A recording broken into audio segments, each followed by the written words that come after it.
Hey, good morning.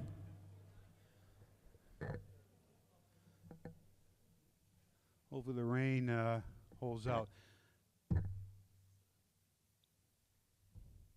Welcome to Westfield Technical Academy's Aviation Class of 2025 graduation, and I'd like to start this off with the Pledge of Allegiance, if we could all stand for the pledge.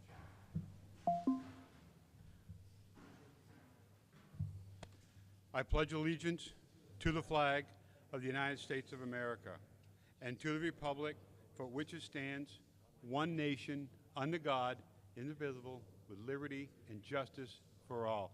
If you could remain standing, I'd like to also play the national anthem. Oh, say, can you see by the dawn's early light what so proudly we hailed at the twilight's last gleaming,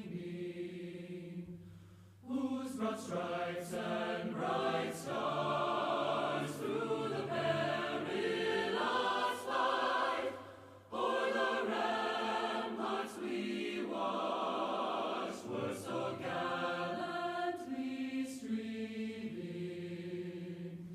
and the rocket's red glare, though bombs bursting in air, gave proof through the night that our flag was still there. Oh, say does that star-spangled banner yet brave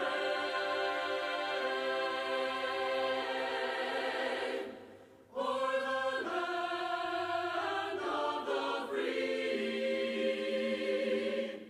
and the hope of the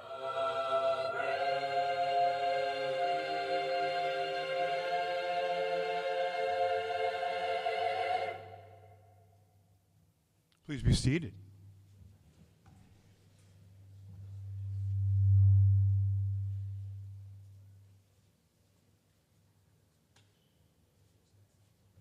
Get a little warm in here. Again, welcome to WTA's 2025 Aviation graduation. My name is Galen Wilson, and I am the Aviation Department Chair and an aviation instructor. Joining me today are instructors Mr. Scott Hepburn, to my right here, Mr. Tim Fowl,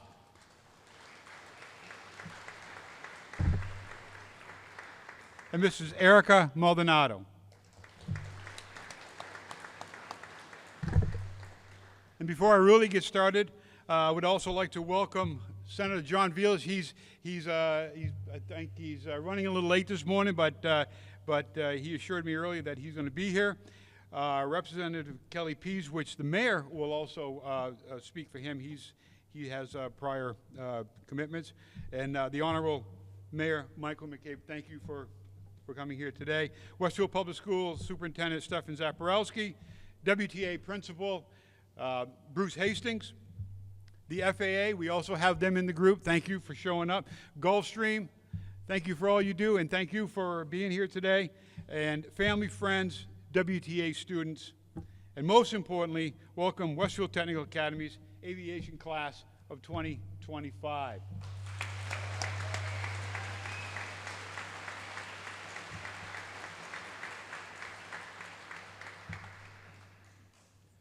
Well, another great year, another great class. I can tell you with great certainty that the students you see here today in front of you are going to have a foremost influence on the aviation industry. This class has endured over 1,250 hours of training through tests, evaluations, projects, exercises, presentations, reading chapter after chapter, note after note. You get what I'm saying? They have endured a lot, and my hat is off to them, but bottom line, you did it. You did it.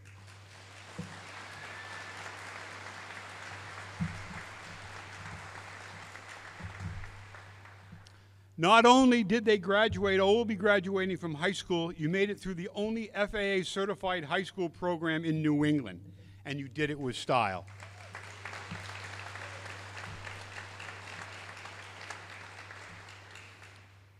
Rest assured, finishing this program is no easy feat. It takes a special student to complete such an intense course. In front of you today is an extraordinary group of students, for sure. I'm not going to go long, but I'm going to say, just give you just a bit of advice, just a couple lines here, and I just want to say, and you've probably heard it before, if you decide to take the easy path in life, life will be hard. If you decide to take the hard path, life will be easy. Let me say that again. If you decide to take the easy path in life, life will be hard. You take the hard path, life will be easy. Challenge yourself. All right? Stay out of your comfort zone. This program was hard. I took this program at a college level. You guys went through the college level that I went through. And I can say that with certainty because I built the program from the college that I went to. Not, I didn't plagiarize.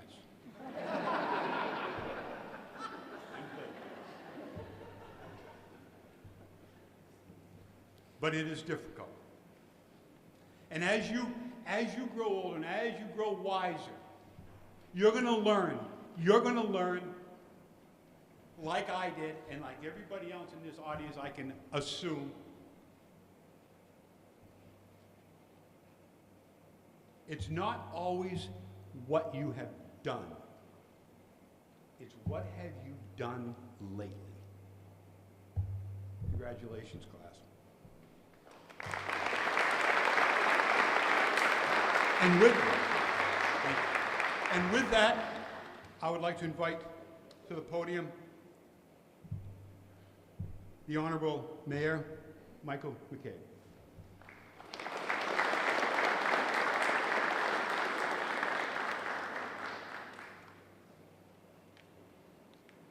So we're moving schedules around. I gotta be honest with you. It's intimidating. Not these guys, but looking down the barrels of the intake of the F-15 that's right in front of me. So I'll be very, very, very brief. Yeah, go ahead, take a look. Take a look right behind you. It's right there, you can't miss it. I see you back there, freshmen. So how am I gonna tie the freshmen into the seniors? I was a freshman in 2022, which meant I was a freshman mayor in 2022, when these guys were back there in that row, and watching you guys continue all the way through. I see you laughing at me. Olivia's actually laughing at me, because you get to know these kids as they grow up and they move forward, and you get excited for them. And the mix that you see here is gratifying to me, because it's one of the also mixes that we started to see in criminal justice, which obviously I was formerly a part of, where you started to see the mix of different genders finally coming through and rising to the top. So congratulations to both genders, both genders.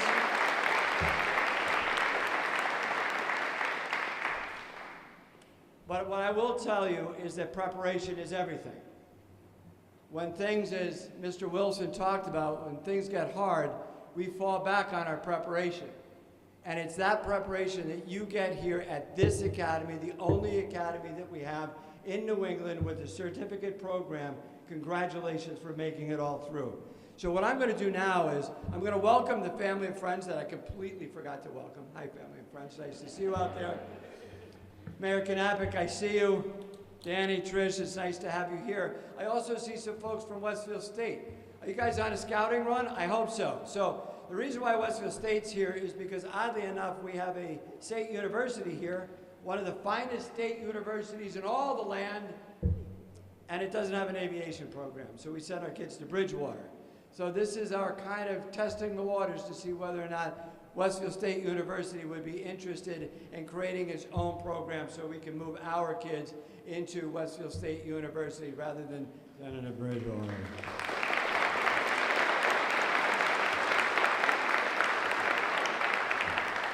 I'm not so sure I was supposed to share all that, but hey, what the heck. I want to thank the FAA for their constant support.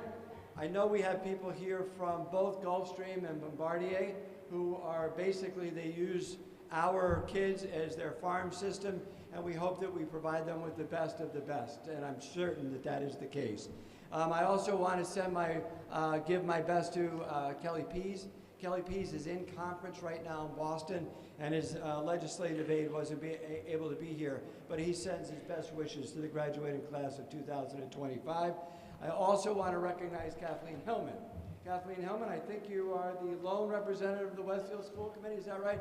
And as Mayor Knavish knows, he's going to laugh. I always miss an elected official. If I do, it's unintended. But thank you for everybody for being here. And while Senator Vilas is on his way, we made a little change in the programming. With Mr. Wilson's help, come on back up, I'd like to give out certificates of the office of the mayor.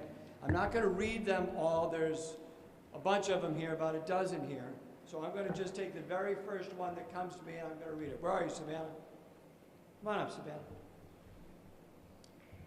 This is an official citation from the office of the mayor. Be it hereby known to all that the city of Westfield extends its sincerest congratulations to Savannah Rose Chapman in recognition of graduating from the Federal Aviation Administration Aircraft Maintenance Technician Program at Westfield Technical Academy.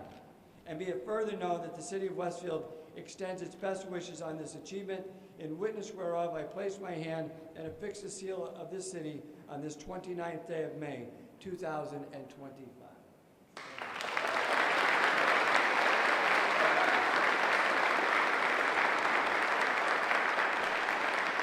These are my favorite days of the year, by the way. I know you guys think it's my favorite day of the year is budget day. It's not.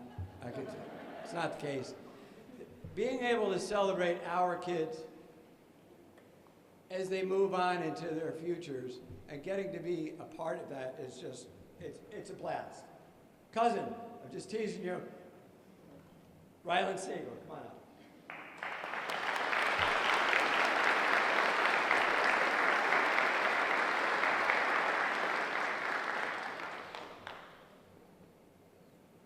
Haley Marie Dubio.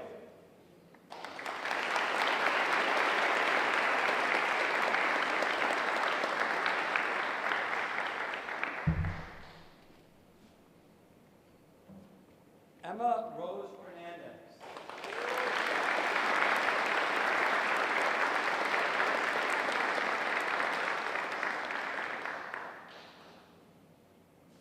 That means Steve is here, right?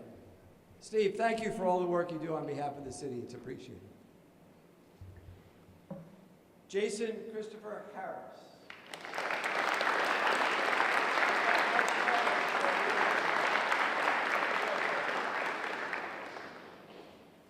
Mason Philip Jacker.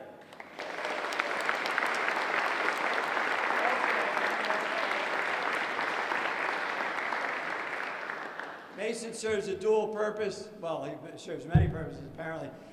He's also one of the liaisons to the school committee, so I get to see Mason on occasion over the last couple of years.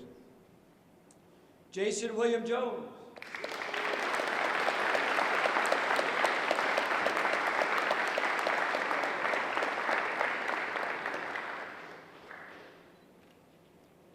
Speaking of kids you've watched grow up their whole entire lives, Thomas Joseph Knapp.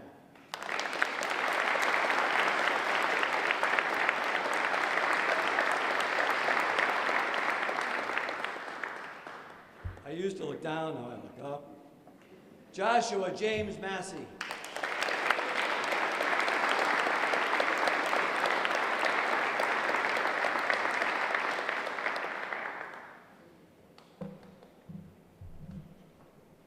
Where's Olivia?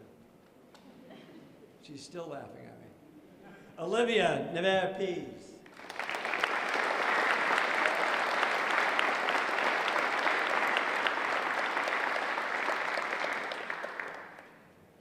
Mark Posnier.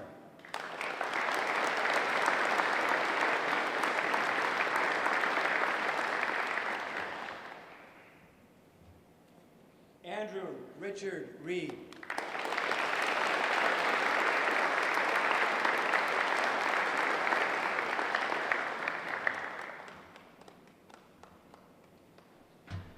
Maya Naomi Reyes.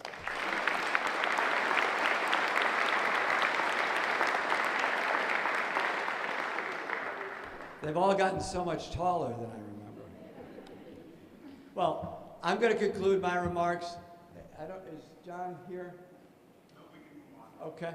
I'm going to conclude my remarks. Congratulations to 2025. I will see you again on Thursday, maybe, something like that. So, well done.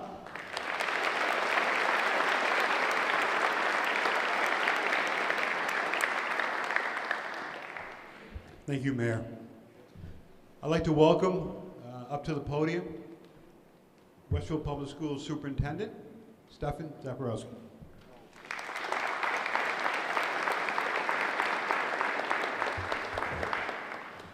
Good morning to our distinguished guests, our staff and faculty, family members, and most importantly, our graduating aviation maintenance tech students. What a proud day this is.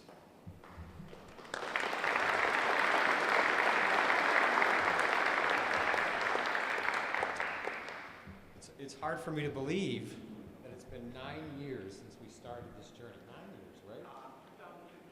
Yeah, so about, it'll be 10. Almost 10 years we started this journey. Wow. And I math, yeah, well. Look, you said you were a freshman in 2022. I remember you being a freshman when Jimmy Carter was president, okay? That's all I'm saying. Now, as superintendent of schools, it really is an honor to stand before you today. This ceremony marks not just the end of an academic journey, but the beginning of your professional careers in a field that is absolutely vital in the world that we live in. I remember one of the things we heard about 10 years ago when we were starting this program is aviation is constantly going to grow. It's not going anywhere, and you will have a job for life. And it's not, aviation maintenance is not just a technical discipline. I mean, obviously it is, but it also is a calling that requires precision, accountability, and an unwavering commitment to safety.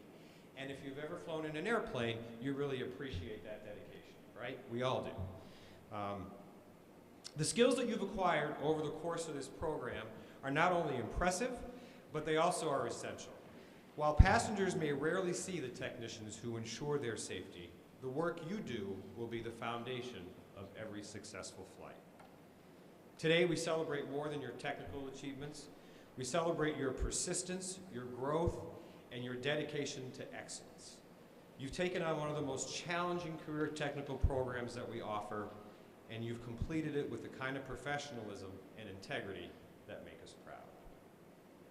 You leave here not just as graduates, but as problem solvers, safety guardians, and innovators. The aviation industry needs people like you who care about doing the right things the right way every time. On behalf of the entire school district, I want to thank you for choosing this path. Whether you continue your education, enter the workforce, or join the military or public service, you carry with you the values and work ethic that define the best of what our schools stand for. Congratulations, aviation class of 2025. Your future is not only bright, it's airborne. Thank you and fly safe.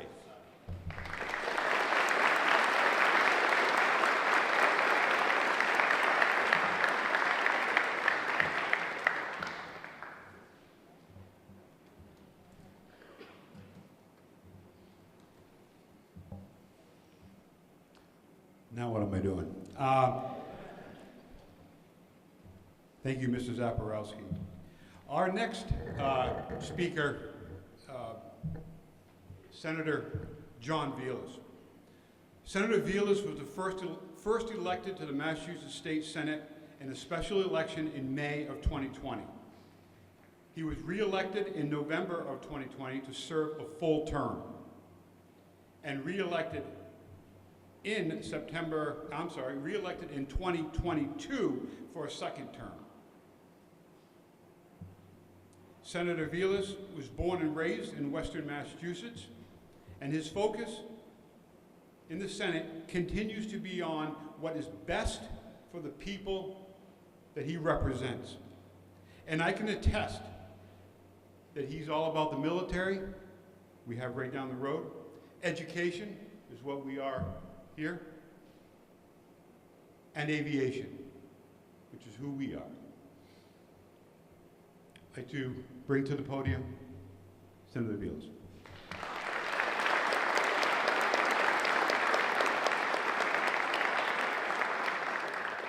Hello, everybody. How's everybody doing? So I want to thank, so this is an interesting, and this is actually something that I wanted to talk to you all about today, which is essentially that life, as you're going to see, and you probably have already seen, takes curveballs, throws curveballs every now and again. You think one thing and something else comes. And I want to thank my dear friend Joe Mitchell for texting me, where are you right now? I said, what do you mean? I got another 15 minutes. I mean, I had an event in Holyoke this morning. I'm coming back. I stopped for coffee. I'm like, I got plenty of time. I want to thank you for giving me a combination of like a borderline heart attack. I want to thank the... Sorry, I had it as 10:30. So, but again, life throws curveballs. You know what you do? You stop, you pause, you reassess, and carry on. So, hopefully you remember that. I mean, the superintendent said something about President Carter. I'm pretty sure it was President Ford when you were in high school, my friend. Going back a little bit. So, I feel so indebted, proud, happy with this program.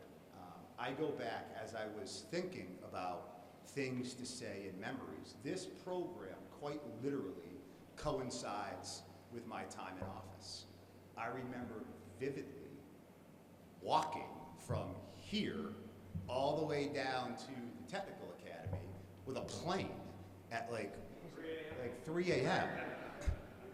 Yeah, my wife was like, where are you going? What are you doing right now? And it's just a beautiful program. I have to tell you, this program for every single person seated here, every single person out there, you have no idea the sense of pride that you should have. I cannot begin to tell you the number of meetings that I have been in, and I probably should have prefaced my remarks by saying I have the distinct honor in Massachusetts of being the chair of the Aviation Caucus. And we spend a lot of time and energy talking about how aviation is underutilized in the Commonwealth of Massachusetts. And when we think about the Department of Transportation and everything that's going on, what tends to get forgotten a lot is aviation. And I always am so quick and so proud to raise my hand and say, let me tell you a little bit about this program in my hometown. Now, 8 years ago, 9 years ago, you got a little bit of a, really? That's happening here in Massachusetts? One of the only ones in the country leading on that, addressing workforce development issues at the ground floor, graduating students who are going to be able to walk into well-paying jobs. That's happening there. That was 8 years ago. Now, when you have this conversation, whether it's with the governor, Secretary of Transportation, Economic Development, it's we know all about that. But you folks are still in this, relatively in its infancy, and we are proud. You should be proud, and I hope you are. I had the, and I'm trying to find them, I had the distinct honor, and I'm just going to say this. I had something in Boston today, and I got this invitation. It happened to coincide. I'm trying to identify you. I think I see you both right now. I'm not going to identify you name, but I am going to say that I happen to, and this is going to give it away who you are, I apologize. I should say my little guy, but actually I love too. I love going into Applebee's and getting takeout. Yeah, I see you both. I see you both. And I walked into Applebee's, you say about a month ago, just kind of give me a subtle sign. Yeah, okay. And one of these nice students, I'm not going to give you any more information than that. You know, every single person knows here. Goes, hey, you're John Veals, right? And I said, yeah. And he says, you're going to be speaking at our graduation. And I stopped and I paused and I said, how about this student right here coming right up to me? I'm looking at my phone, I'm engaged in what I'm doing, and she stops me. And then another student comes by who also is graduating. Now I see you both. And I just remember saying to myself, wow, look at these two telling me about their plans, telling me about what they loved in this program, what they didn't love in this program, telling me where they're going with this program, and telling me maybe how they're not necessarily doing something with this program. And you know what my response to all that is? That is simply awesome. Because the reality is this, whatever you decide to do, if it has absolutely nothing to do with this program, or you are quite literally walking into Gulfstream, this is going to be a skill, this is going to be a mindset, this is going to be something that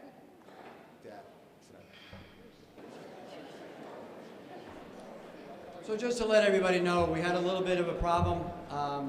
She's going to be fine, dehydrated. So she's getting good medical care, and we'll take it from there. John, you want to come back up? Huh?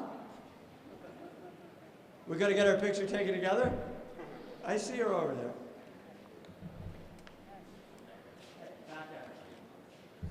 well, so obviously wishing her well.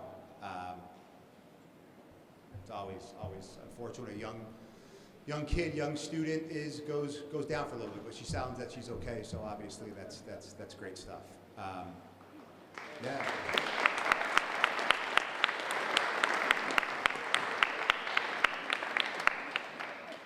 Now that I've completely lost my train of thought, you know, I'm gonna finish with this. I'm gonna finish with this because it's obviously past the time anyway. And I want to thank you for bringing my attention to something I said the other day. And this is completely unrelated to what we're talking about. And by the way, I feel bad. There's 3 of them that work at Applebee's. Got that one wrong. Better say hi to me next time. So one of the things that I do, and if anyone was at Dollars for Scholars the other night, I apologize for being redundant, but it's important. One of the things that I do in Boston is I am the chairman of the Mental Health, Substance Use, and Recovery Committee. And I am firmly of the opinion that that committee and housing are the 2 most important committees in Boston right now, for the very simple reason that behavioral health is the biggest issue, most important issue we don't spend enough time talking about. But here's where I'm going with that. The other day, I was at a conference, and we spent a lot of time talking about mental health. And we spent a lot of time talking about the impact of mental health on young adults, i.e. you all. And the numbers, very candidly speaking, are scary, through the roof. So here's what I want to finish with, because far more important than what we're doing here today, there's another side of your life that I care deeply about, and it is your well-being. And here's what I want to say to you. If the numbers that I was presented with don't lie, it's safe to assume that folks have been impacted by mental health. So here's what I want to say. If you find yourself at any point in the future, now or in the past or whenever, or you really take this, the 3 most important words that any human being can say are also the 3 hardest words for any human being to say, which is, I need help. If you find yourself out there and you need help, please, please, please get it. You're going to find in the not too distant future, you're going to be presented with circumstances in life, because it happens to all of us. You are going to fail at something. You're going to fail. Period. End of story. There is not a single person in this room who has not failed at something. And I will raise my hand. I have failed a lot. And I am absolutely convinced what separates those that continue to push forward versus those who fold, if you will, is how they respond to that failure. A door is going to shut. And quite frankly, you're going to be pissed. You're going to be sad. You're going to call your loved ones up and you're going to be mad. Been there, done that.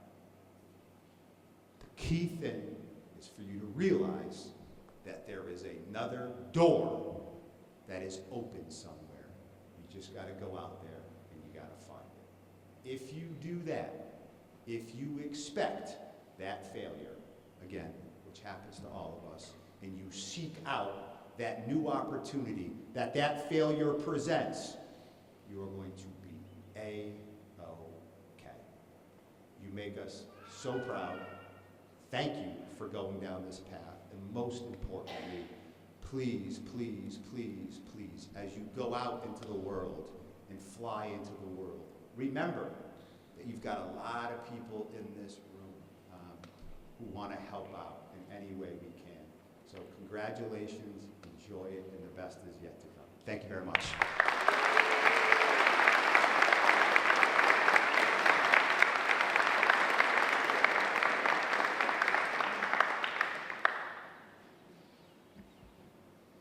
Thank you, Senator Vilas.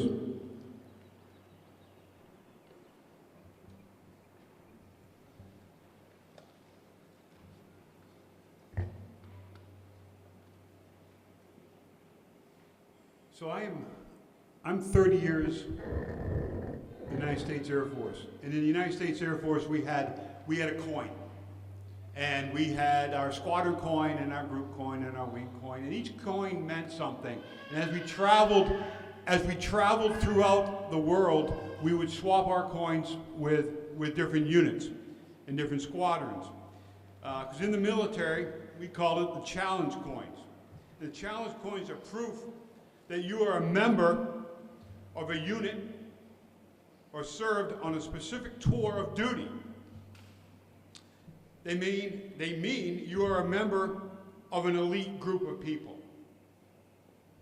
Here at Westfield Technical Academy in the Aviation Department, we have created our own coin. And once a student has graduated from the program and has completed their FAA certification, we present to them our coin. Today, we have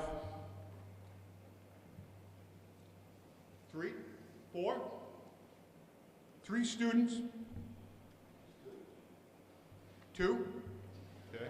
All right, I'm looking at a list here, but in front of me today, I see prior students, so I'm always hopeful that they have their FAA certification in hand. But in front of me today, I see Brandon Lavalette, Zachary. Is Zachary here?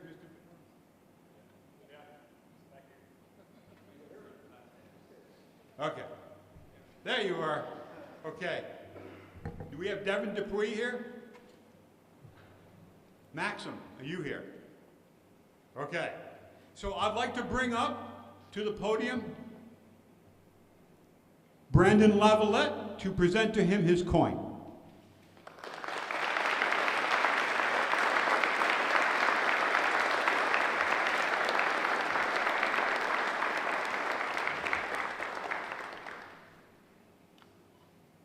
And oh, by the way, they are numbered 1 through 25. So we recognized the first 25 students that got their FAA certification. And Mr. Lavalette is 21, and I'm getting old, so hence the glasses. But Brandon, congratulations.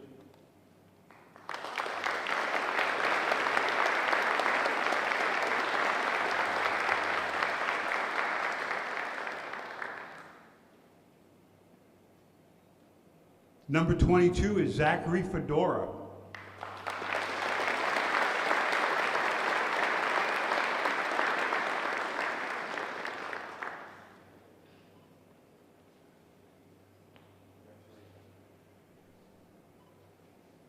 Also a 104th Air Force member.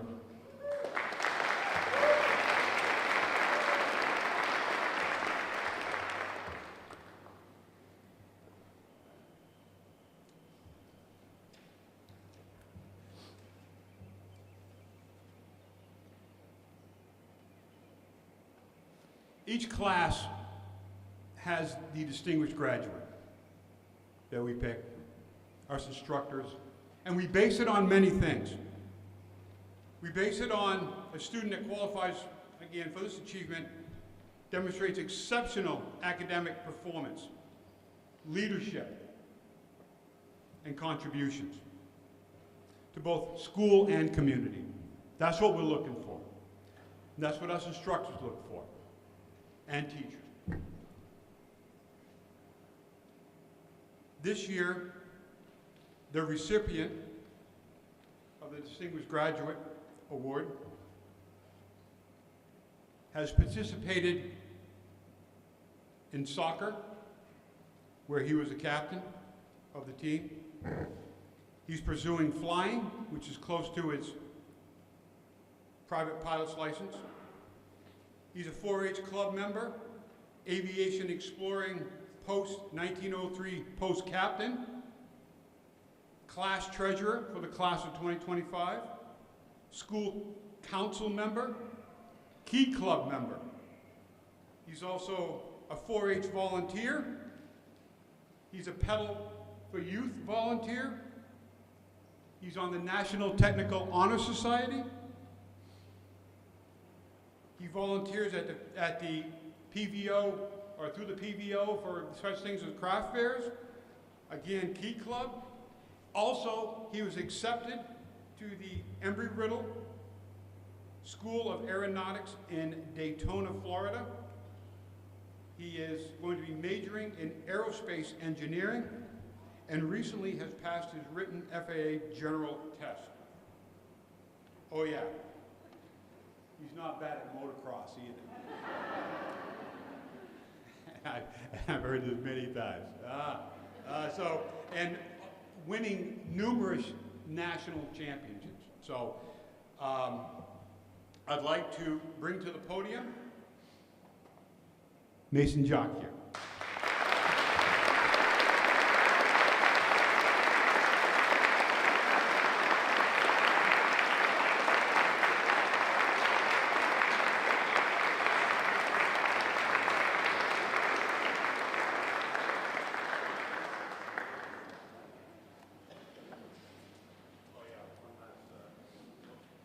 Brap.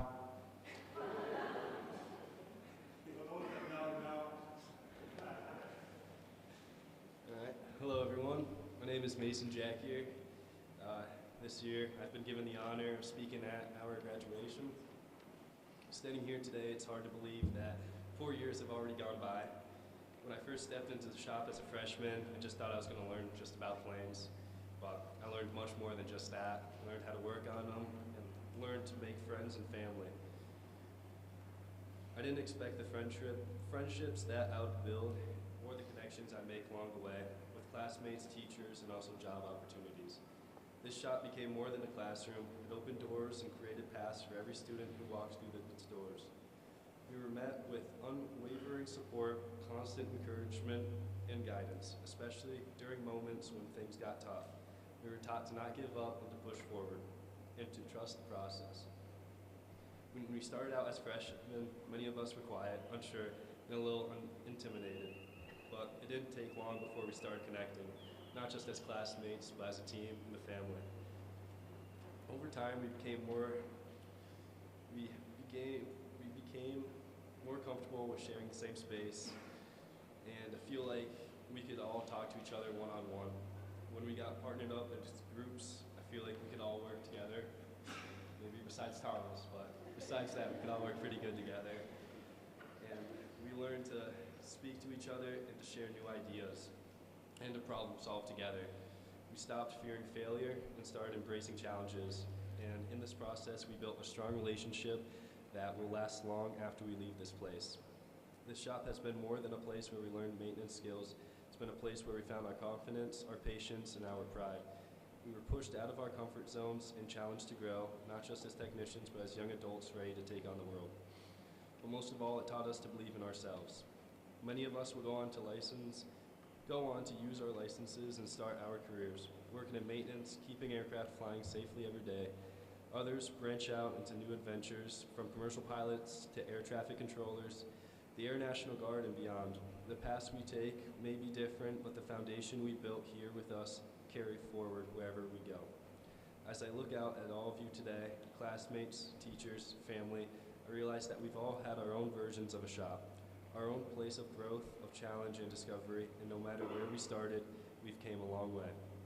The future is wide open, and because what we have learned here, we're ready for it. So thank you.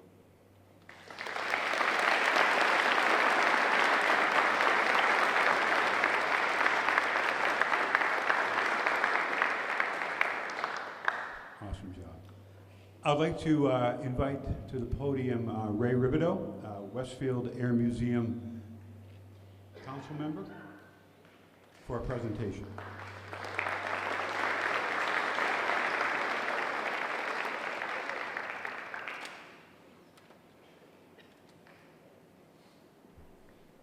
Well, surprise.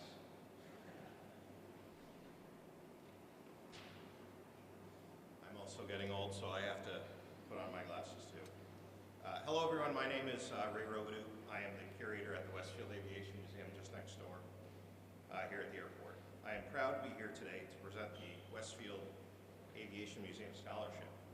This scholarship is awarded each year as our way of saying thank you to the student who shows exceptional academic performance and other accomplishments. At the museum, our mission is preservation, operation, restoration, and education. The graduates today are the future of aviation. Some of you will go on to work as airframe and power plant mechanics, while others may go on to further higher education such as engineering or even management roles, or pilots. That's what I am. Each and every one of them will be a crucial part of the aviation industry that keeps operations running smoothly. As a professional pilot myself, I rely on the expertise of mechanics that repair and keep jets I fly safe. These graduating students are the next generation, and this is another reason why we are proud to present this scholarship. This year's recipient, and again, it's supposed to be a surprise, so I had it at the end, but has shown the ability to thoroughly analyze, theorize, as well as develop ideas that have exceeded expectations. In addition to all this, he has shown to go above and beyond to help his fellow junior classmates, as well as volunteering when an extra hand is needed. So this year's Westfield Aviation Museum Scholarship of $2,000 is presented to Mason Jacquier.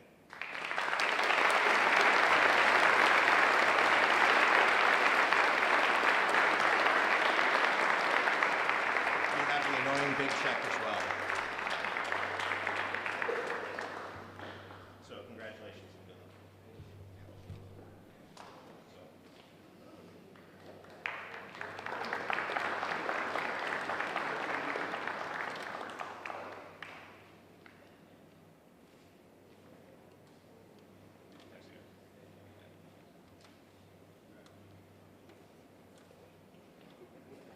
Thank you, Mr. Ribideau. And congratulations, Mason. Well done. $2,000 doesn't mean a new expansion chamber for the KX-250 dirt bike that you have. Mom and Dad, that should go to college. I know you're very proud of him, as are we.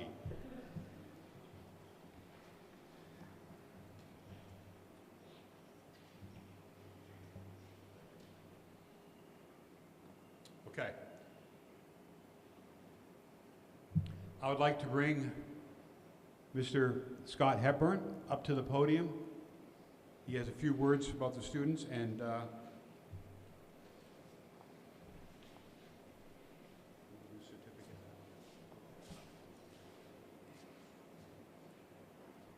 Good morning out there. I'm the primary instructor for the class of 2025. I've had these guys since 9th grade, and we'll talk a little bit more about that a little bit later. But I just want to thank some people for coming out here and thank some people real quick. The first couple of people, Mr. Wilson, Mr. Shaves, Mr. Fowle, and Mrs. M. I want to thank you guys for helping us get this class to the finish line. It has been a short journey for these 13 people, but we believe we've made a huge impact for the future of our aviation community. There is no one boss. We all work together. We mentor the students, and more importantly, we mentor each other as we go forward. So as instructors, we're constantly mentoring each other to figure out what each student needs all the way through, and we work hard at that. I'd also like to thank the parents. It was a pleasure to have these kids for 3.5 years. 1,911 hours I had them total. A bunch of great students, and they all have really, really bright futures ahead of them. I can't say enough for them. It's great that we have a bunch of past students here. They come and they watch the graduations and everything else. They're always here for the burger burns for the 9th grade. They're always here for open houses and all that stuff. And hopefully these students here will do the same, to help us continue on with, the aviation program, because we want to make it, the best we can for these kids. So parenting for you guys must have been really, really easy. Okay, I'd also like to thank the middle school principals and the teachers that I invited out here. I wanted to bring you guys out here to show you how much this program means to everybody in the community. I want you to see, what these kids get. I want this stuff to be brought back to the 7th and 8th graders to want aviation and to, plow forward with aviation. Try to make this program bigger. We got Mr. Vila sitting here, we got the mayor sitting here, we got Zaporowski sitting here. I think it's time that we, push this program bigger. One thing I hate the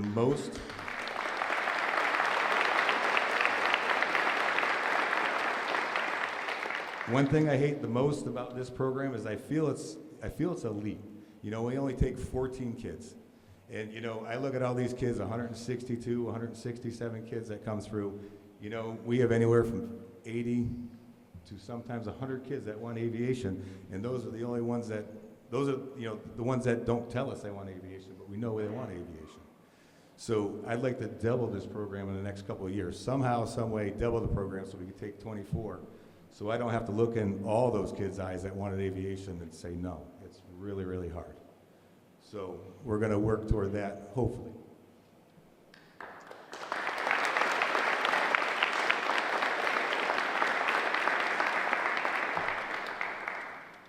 All right, as I take students in 9th grade, I kind of take the class and I kind of look at it and I always think to myself, how can I put some impact on a student, in the next 3.5 years? What can I drive down them that they're going to remember, for the rest of their lives?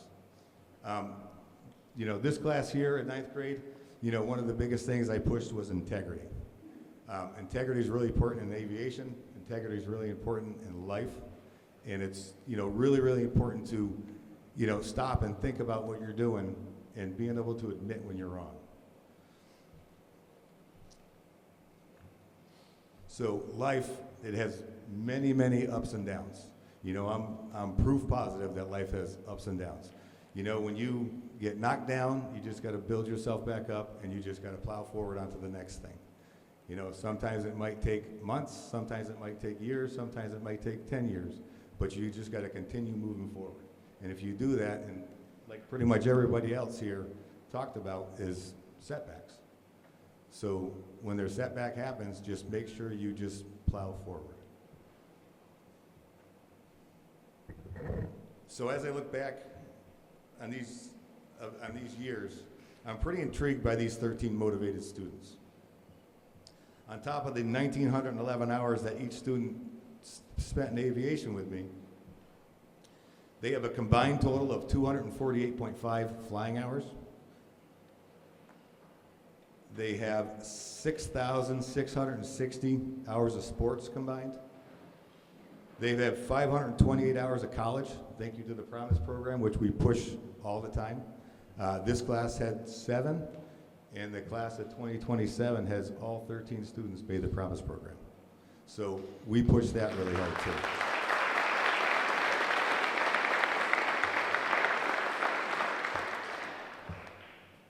So with all that being said, they had 17 total missed days of shop. So 13 students, they only missed 17 days the whole 3.5 years, which is pretty good.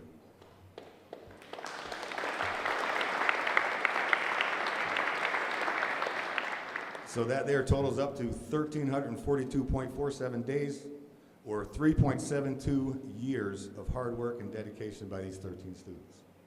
So congratulations to all you guys.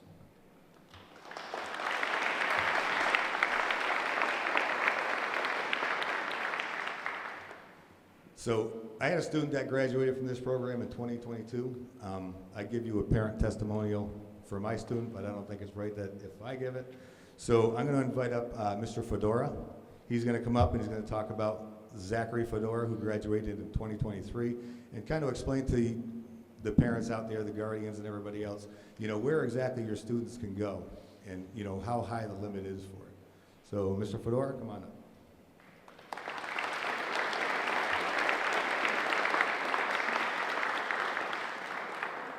Good morning, everybody. Can you hear me? Thanks, Mr. Hepburn, for giving me the opportunity to talk about this today. My name is Kip Fedora. I'm currently sit on the Aviation Advisory Board. I was born here in Westfield, born and raised here in Westfield, and I'm a 1988 graduate of this school. Retired fighter pilot from here in the 104th Fighter Wing, and currently an airline captain. My son Zach grew up around aviation and wanted nothing more than to attend this school and get into the aviation program. His freshman year, he went through the exploratory program and was awarded aviation based on his grades.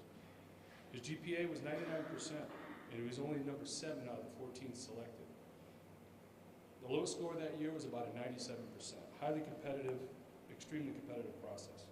I remember hearing at the time there were approximately 50 students applying for the aviation program, and I had a difficult time with the reality that some students were not going to be able to attend.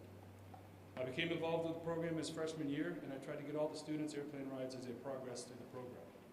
I emphasized that if something goes wrong in an aircraft, you can't just pull over on the side of the road and call for help. I think it helps to reinforce the importance of aircraft maintenance, the responsibility that's involved, and the integrity to do the right thing even when nobody's watching. Making mistakes is all right. Admit them, learn from them, and move on. That's a big component, key component of the aviation industry. The caliber of the students produced by this program is amazing and is evident by the jobs that they get.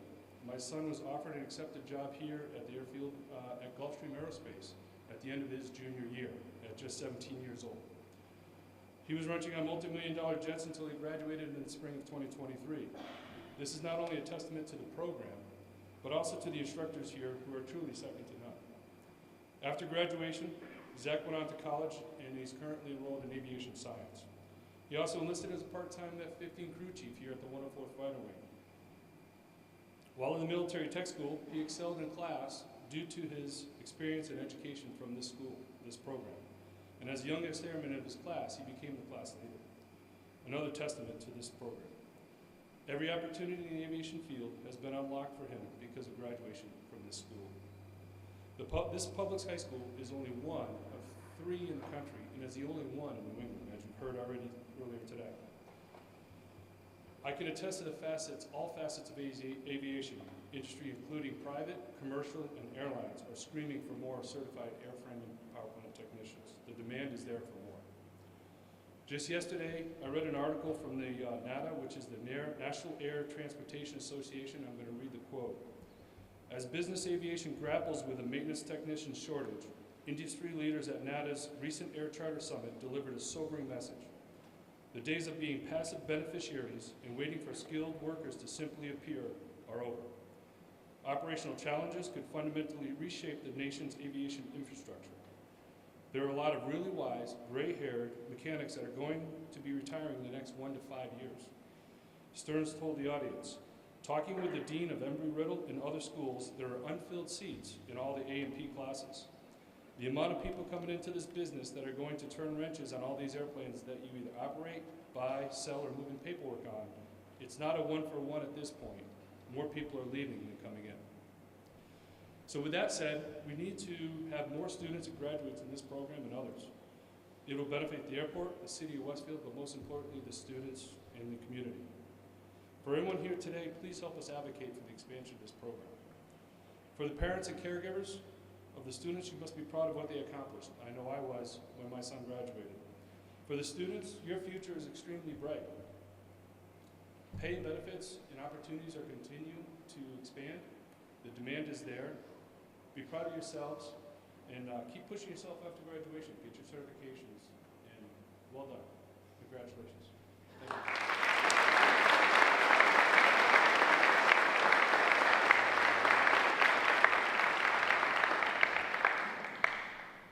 Thanks a lot there, Ken. So when your students, when your kids come home and they're talking about airplane rides and stuff like that, so Ken Vadora, he's one of the ones that gives them rides all the time. And we also got Mr. Ken Drumgold, where he is back there. So Ken gives the kids the rides and the steermen all the time out there. So those two are the ones that are flying your kids. So very safe people.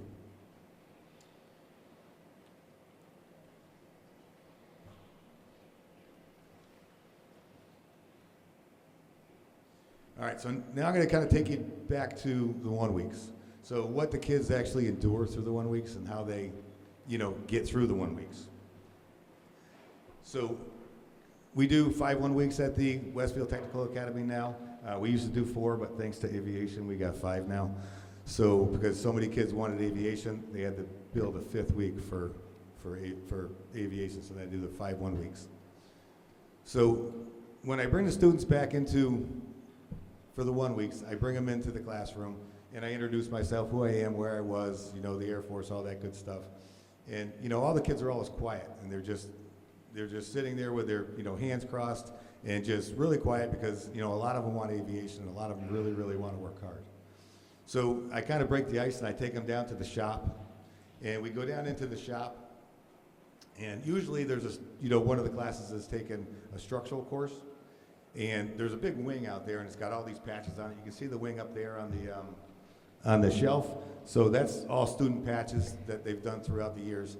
So I kind of line the students up all behind that wing, and I start talking to them. And the one question I ask them in the beginning, when they come into the course, is I ask them, I said, who left 8th grade and sat around for your summer and thought, man, I really need to do better in 9th grade. I really want to do something better. I really want to make something myself. How many of you really thought about that in the summertime? And I usually get about 100% of the hands. So then I go on to talk about, the A&P program, and I talk about, what kind of jobs you can get and stuff like that.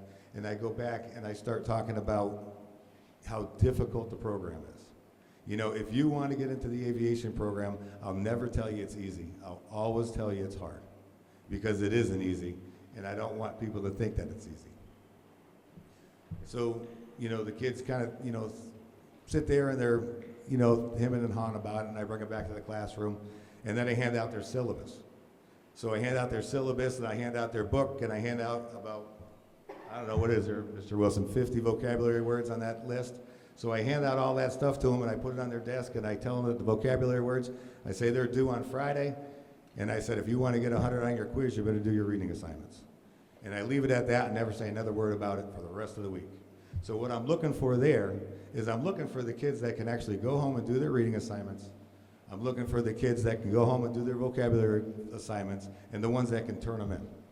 Because when you start the program, the first thing you jump into is publications, and it's all government publications, and it is no fun to read. but you have to do it. So that's how they start their process. So they're all looking at these, books and everything else, and I put the homework assignments up on the board. And then, I take them out and I take them to the hangar. We come in here and we jump into airplanes, let them crawl around, we let them take pictures, we let them have fun out here. I do that for a reason. The reason I do that is I want them to forget about what I just said 2 hours ago, about how important it was to do your reading, how important it was to do your vocabulary words. I want to see the ones that, won't take the fun, only the fun. I want to see the ones that are going to take the fun, but be able to come back and do the work also.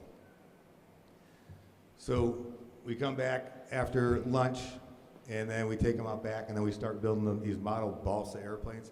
Anybody ever see those model balsa airplanes where like it breaks and you get glue on your hands and you can't do nothing with it? So we let them build those things. So the kids, they love doing that project.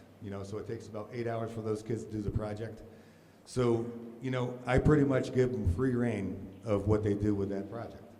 So I let them listen to music, I let them sit with their friends, I let them do whatever they want to do, because I'm looking for the kids that can manage their time. So I'll give them, 2-3 hours on Monday, and then Tuesday they might get an hour and 45 minutes, and then Wednesday they might get an hour, and then Thursday they might get a half hour, and then Friday they might get 15 minutes. I want to see which kids can actually manage their time.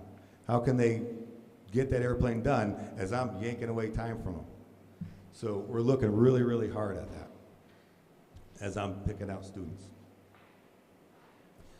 So then the day just repeats. So they come in the next day, and the first thing they get on their desk is they get a quiz. So a 10-question quiz. One of the questions on the quiz is about the reading assignment, and the other 9 questions are about a PowerPoint that we went through the day before.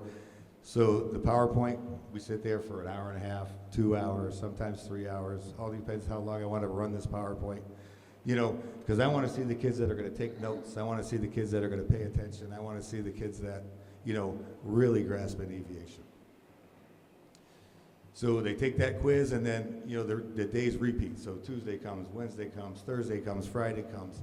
And, it's pretty much the same thing. We go to the planetarium, we come back out to the hangar, we build stuff, we go over to Hangar 2 over here with the Aviation Museum. And I just keep throwing in all this fun stuff because I want to pick out those kids that that can do the program, that can get in here and do 9th grade and 10th grade. That's the hardest part of the program. If you can get through 9th and 10th grade, you can usually get through the whole program. So then Friday comes. So Friday is a big day for the kids. They got a final exam, so everything that we learned throughout the 4 days, we have a final exam. So the students come in and they're all nervous about the final exam and everything else, and they've been studying all night long, and so I take this final exam and I throw it in front of them. And on the first page of the final exam, it's just vocabulary words and just lines. And the expressions on the kids' faces when they see that first page, it's almost priceless, because they're like, holy crap. They never expected it. So they get through all their, final exam, we correct them and, figure out where they are with that. And then the students go on to their model airplanes. So we go back to the model airplanes. The students that had good time management because their airplanes are done. The students that had terrible time management because the airplane is still in pieces. So now we have a bunch of airplane in pieces. We have a bunch of airplanes that are together. So now I pretty much tell the students, I say, okay, all these airplanes are going to fly at noon. So how are you guys going to get this done? So what I'm looking for there is which kids are going to volunteer to put that together everybody else's airplane? Who's going to jump above and beyond to get this stuff done? And there's always 2, 3, 4 kids in there that jump. And I don't think there's been a week that we haven't flown every single airplane. So that's always good. So that's pretty much how the 1 week goes, and that's what your students, that's what your kids went through. So whatever they told you at home and how hard it was or whatever it was, it is hard, but we have a whole process, to pick out the students that we think deserve it. And then all their test scores and all that stuff that, go with everything, so there's a whole formula that goes with it, but that's what I'm looking for, you know, as a teacher. And it's nice to know that when I get those 14 students in 9th grade, I can go through and I can remember every one of those kids' names. And that's pretty good. So you really know the students as they come through.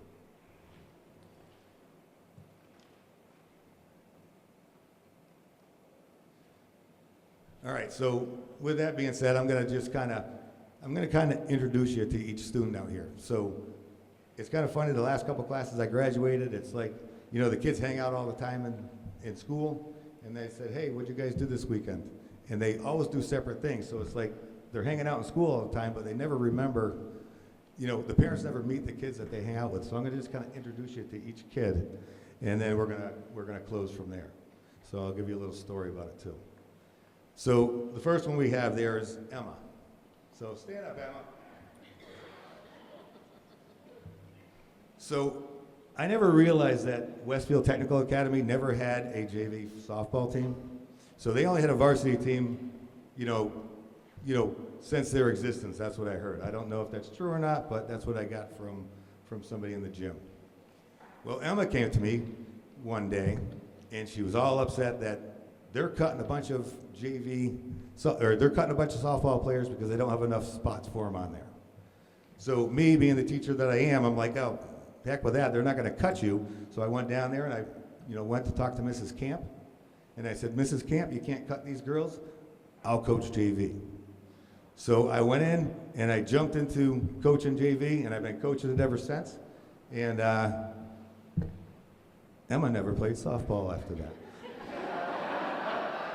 So here, 3 years later, I am the JV coach, and we always get all kinds of girls, but thank you, Emma.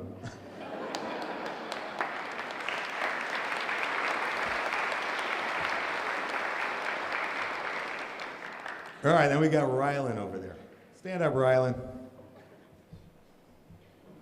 So Rylan was one of the lucky ones. So we had 14 students picked out, and you know, don't think that just because Rylan was the 15th that, you know, it's like, holy crap. You know, all these grades were just like the class of 2023. I don't remember what the numbers were, but I think they were like 98% or something. They had to be in the 98% range to get into aviation. So Rylan was right there, but we had one student that had dropped out, and we had to pick up another student. So we decided to go with Rylan. She was the next on the list. We always go 1 through 14. There's no politics ever played. It's just, the list is the list, and that's the way it goes. So we ended up picking up Rylan. So Mr. Daly went down to talk to Rylan, and when he went down, hey, you know, we know you're on the list for aviation. Do you want aviation? And Rylan just gives him a nod. She's like, I don't know.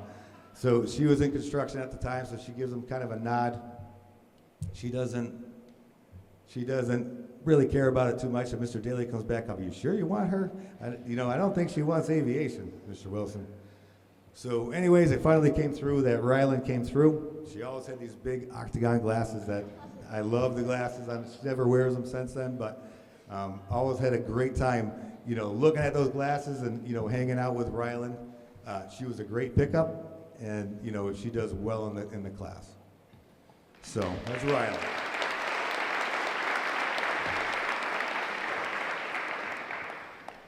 So then we got Thomas.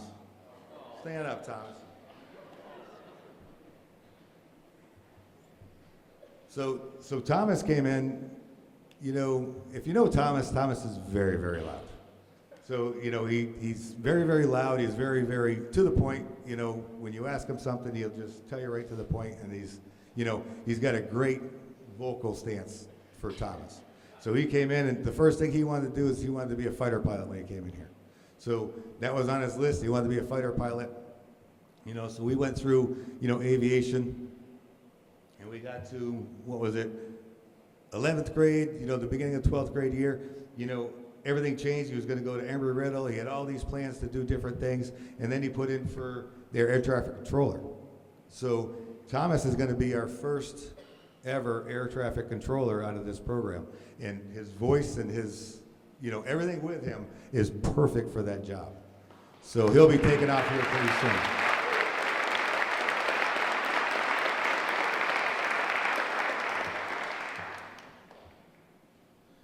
All right, then we got Mark. So Mark came in the 9th grade, and I didn't know Mark could talk until 12th grade. So he came into aviation in 9th grade, and he sat back there with one of his friends, and Mark wouldn't say a peep. If you asked him to do something, he'd just get up, he'd scurry over, he'd go do it, and then he'd go back and he'd sit down and he wouldn't say nothing.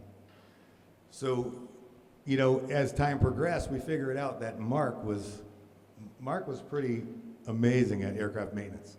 So Mark was one of the ones that would always jump into the aircraft maintenance. He would always dig deep into the stuff. You know, he's very, very qualified over at Gulfstream. I think over there they have him work by himself. They have him, you know, work on inspections. They have him do all that kind of stuff. Very good maintainer over there. So he's going on to work at Gulfstream, and you know he's going to do very, very well and be very successful over there.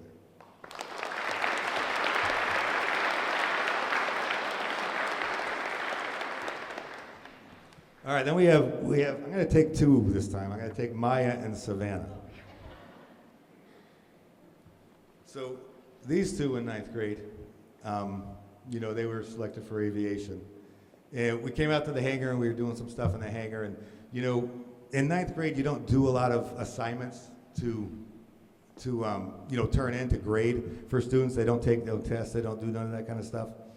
So I'm walking by the trash can, and we had an assignment to do, and I don't remember what the assignment was, but I see Maya's and Savannah's thrown in the trash can. Man. So everybody else has theirs on their desk and everything else. So I, you know, went back to the classroom, and the class is all sitting there. They're all quiet and everything. And I say, okay, that one assignment that we did, you know, that's going to be their grade for the year. You know, you're going to get 100 on that right there. And can you hand it in to me now? And Maya and Savannah, they just kind of like went white. And all of a sudden, they kind of took off out of the classroom for a minute. And I look over, and I think we still got video of it. But they're over there digging through the trash can looking for their assignment. So as they're digging through the trash can looking for their assignment, Mr. Wilson's coming up there with another trash can. And they're sitting there digging through the trash can. They were pretty upset at the time.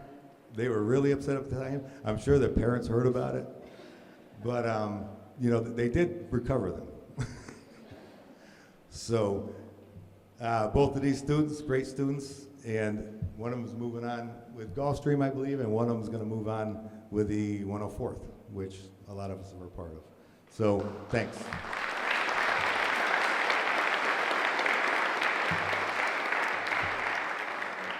All right, then we got Andrew over there. Stand up there, Andrew.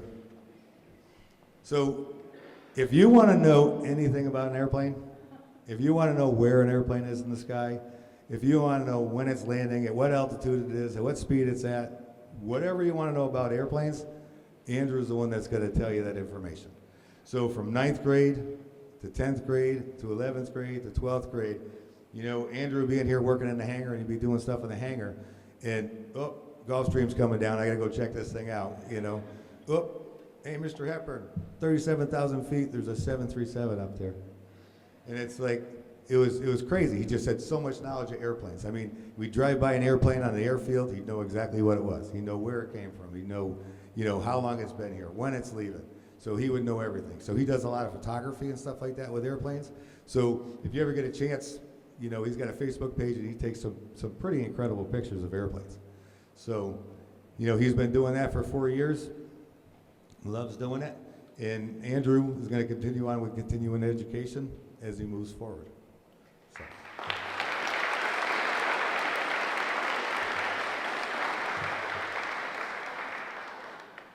All right, then we got Haley over there.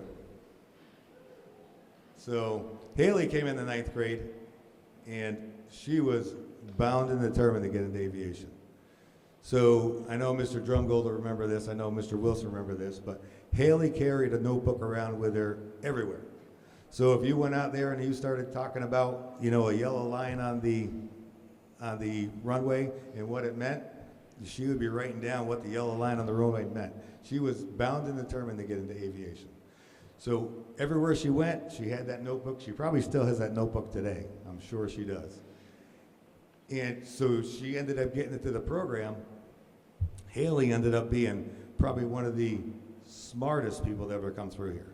She started off the program all the way through general. I think she only had one grade that was maybe a 97.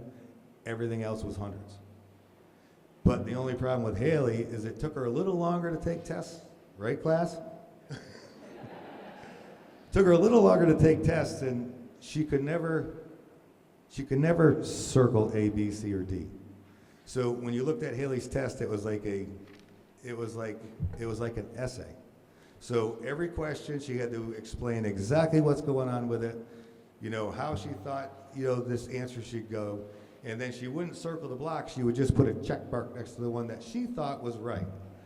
So there was constantly forcing Haley to just circle something, just circle something, just circle something. And, finally toward the end, she got a little bit quicker and she was able to circle the blocks and everything else. But, she's bound and determined to go a long way in life and, to continue on with continuing education and, getting her A&P and going to work. She's going to be a phenomenal maintainer. So that's Haley.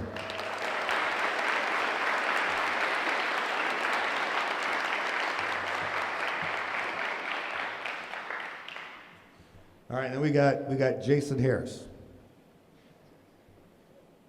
So Jason Harris came in through 9th grade. So he was actually one that missed his first 3 days of the 1 week.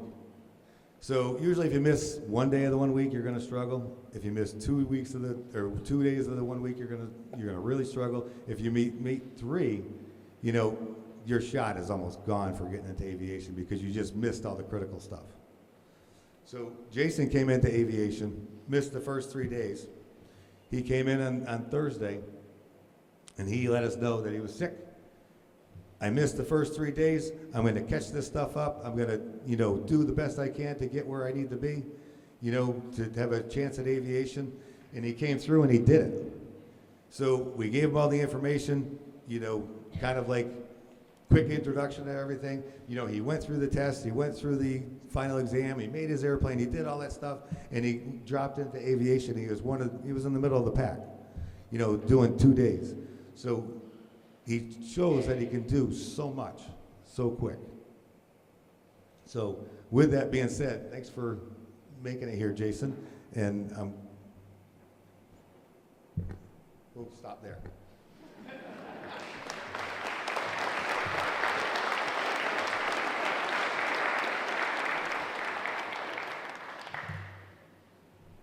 All right, then we got Mason.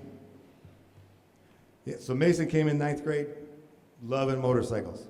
So all he talked about was motorcycles, and all I could think is, oh boy, Mr. Wilson's going to be in this class every single day talking about motorcycles. And sure enough, Mr. Wilson was in the class every day talking about motorcycles with Mason. So with that, Mason, it didn't throw Mason off at all. He still came in, he still did everything he needed to do. I think he's heading down to Embry-Riddle, and he's going to go for aerospace engineering. And as far as maintenance and all that stuff, he's a great maintainer. He's right up on the side of Mark. Those guys can work so hard and they get things done, and it's nice to have him in the class. So thanks, Mason.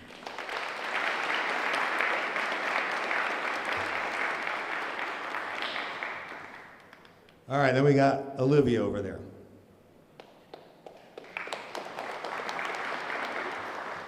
So Olivia came into 9th grade. She was actually here for, I think, the open house in 7th grade and 6th grade and 5th grade and 8th grade. I think she was at every open house. She was at every barbecue. She was at everything saying, I want aviation, I want aviation.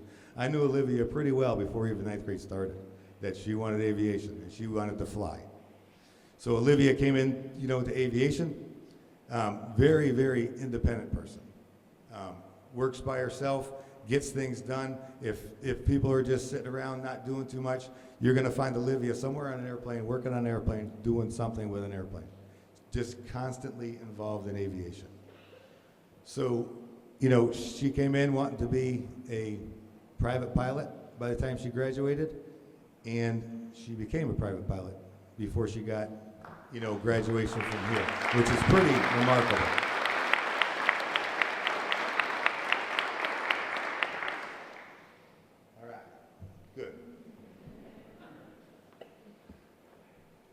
All right, then we got Josh. So, Josh in ninth grade, I don't know if his mom and dad and grandparents were listening or not, but man, he had a mouth in ninth grade. And we'd be driving on the bus, and I'd hear the F word, and I'd hear the A word, and I'd hear this, and I'd hear that. And it was like, holy cow, who's saying all that stuff? And all I hear is Josh, Josh. That was Josh. Hey, Mr. Hepburn, that was Josh. So we finally sat Josh down, and we had to talk to him, I don't know, maybe quarter of the way into the year, it might have been less than that. And, you know, I just told him that he should, you know, kind of watch his mouth a little bit.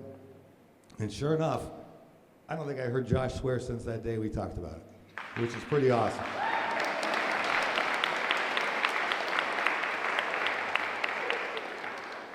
So you have Josh there, you have Jason Harris there, you got Mason there, and Mark. These 4 individuals are the first ones ever to take a test, an FAA test, prior to graduation. So a couple of them got airframe and general done.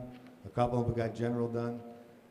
Some of them got their O's and P's scheduled. They're not even 18 years old yet. So they're going to get their license, and then they're going to hold it until they turn 18, and they call them and tell them they're 18 years old, and they'll issue their license. So that's kind of a first for aviation, which is a great thing because it helps the students out. When you take general in 9th to 10th grade, and then you got a test for it when you graduate in 12th grade, that's a long time being away from it to kind of go back to it to test. So congratulations to those guys on that.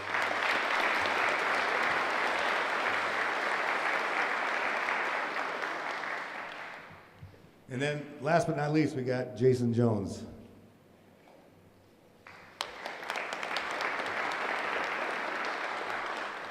So Jason Jones came in 9th grade. So Jason Jones, really smart kid, so he got a lot of hundreds on his test too. He's way up there on the 94, 95 range as far as going through the whole course, which is pretty awesome. He could finish the test really quick, which was nice. And looking at Jason, we decided that he was always going to be probably the millionaire of the class. He was so smart, and we figured Jason was gonna be the millionaire. So Jason works hard and, does all the maintenance on the airplanes, very devoted to, aviation maintenance. He does really well with everything with the maintenance. So I don't want to go too much longer because of everything else, but thanks, Jason, for being here.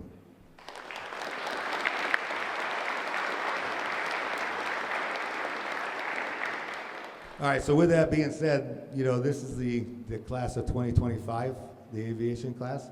So let's give them a round of applause. Stand up.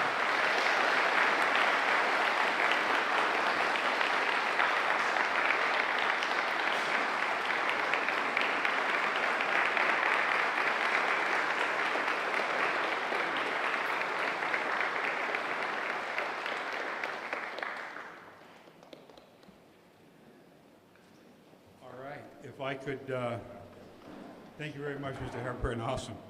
Awesome. Great to get to know the students for sure. If I could call up Mr. Zaporowski, Mr. Hastings, Mr. Hepburn, if you could stay put. I'd like to present the students with their certificate.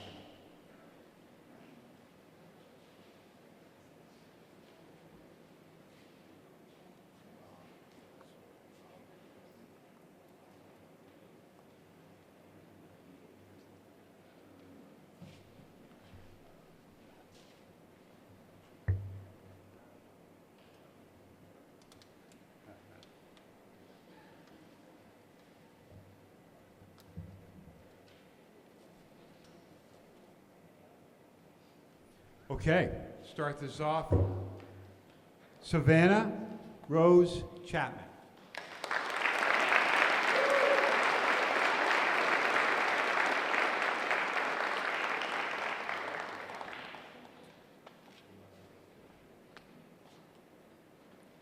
Rylan Marie Segal.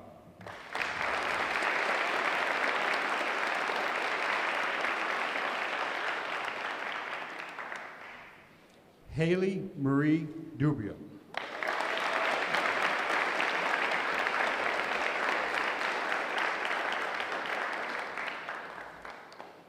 Emma Rose Fernandez.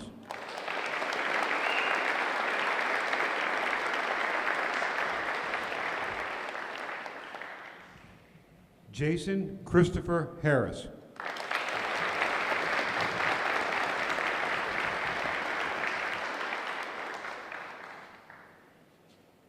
Mason Philip Jacques.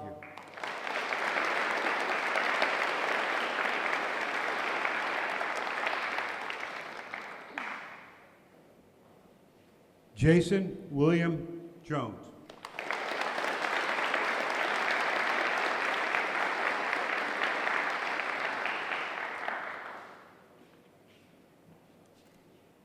Can't read my own handwriting. It's awful. This is awful. Okay. Thomas Joseph Knappich.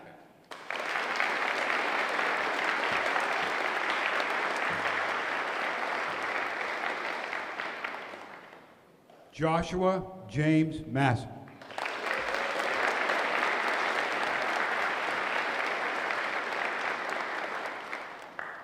Olivia Nevere Pease.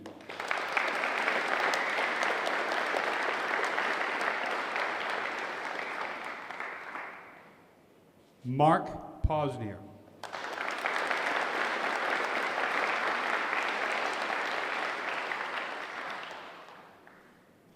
Maya Naomi Naomi. Sorry about that. Breeze. I didn't know it was Naomi.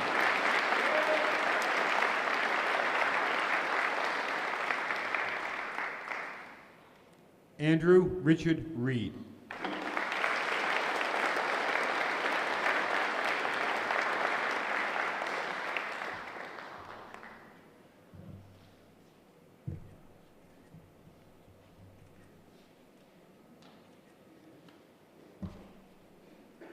Okay, this concludes our class of 2025 aviation graduation ceremony. We have lots of food over here. I invite you to partake in the food and socialize with the students and each other. Thank you very much for coming.